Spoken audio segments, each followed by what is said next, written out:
Hello viewers, welcome to my channel. என் பயணம் உங்களுடன். இன்றைக்கி வீட்டிலையே சுண்டக்காய் வத்தல் எப்படி பண்ணுறதுன்னு தான் பார்க்க போகிறோம்.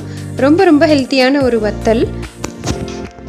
சுண்டக்காய் வத்தல் சாப்பிட்றதுனால வயிற்றில் இருக்க புண்ணு வந்து கம்ப்ளீட்டாக ஆறும். முக்கியமாக பூச்சி, அதே போல் நுரையீரலுக்குமே ரொம்ப நல்லது அப்படிங்கிறாங்க. இதில் இருக்க துவர்ப்பு ப்ளஸ் கசப்புத்தன்மை ரெண்டுமே நம்மளோட டைஜஸ்டிவ் சிஸ்டம்க்கு ரொம்ப நல்லது. ஒரு 2 கொத்தளவுக்கு சுண்டக்காய் வந்து அப்படியே ஃப்ரெஷ்ஷாக செடியிலேருந்து பறித்து அதை அப்படியே கழுவிட்டு திரும்பவும் தனித்தனியாக உதுத்து இந்த மாதிரி ஒரு கப்பில் தண்ணி எடுத்து கழுவிக்கலாம். நல்லா வந்து கழுவிட்டு இந்த மாதிரி ஒரு கெட்டியான ஒரு டவலில் அதை எடுத்துட்டு சுத்தமாக அப்படியே ஒரு 3-4 நிமிஷம் விட்டுட்டோம்னா தண்ணி எல்லாம் வடிஞ்சிடும்.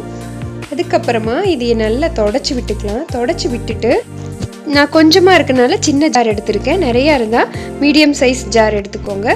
விட்டு ஒரு 2-3 தடவை விட்டு ஒரு அடி அடித்தோம்னா அழகாக இந்த மாதிரி ஆகிடும். முழுசாக அரைக்கக்கூடாது, கரகரப்பாக விட்டு 2 தடவை அடிக்கணும்.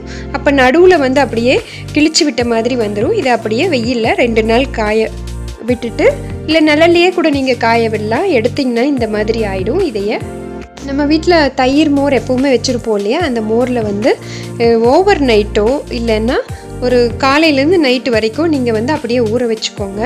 ஓவர் நைட் ஊற வச்சிங்கன்னா ரொம்ப நல்லது. ஏன்னா அதில் இருக்க அதிக கசப்புத்தன்மை தெரியாது. ஸோ நான் வந்து ஓவர் நைட் ஊற வச்சுட்டேன்.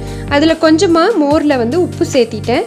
இது வந்து கொஞ்சம் கெட்டியான மோராக இருந்ததுனால, நிறைய வெண்ணெய் இருந்ததுனால அப்படியே நல்லா ஊறி எல்லா மோரையும் அந்த காய் வந்து உள்ளே உறிஞ்சிடுச்சு. இப்போது ஓவர் நைட் ஊறினதுக்கு அப்புறமா அதை எடுத்து வெயிலில் காய வச்சுக்கலாம். அதிகமாக உப்பு வந்து போடணும்னு அவசியம் இல்லை.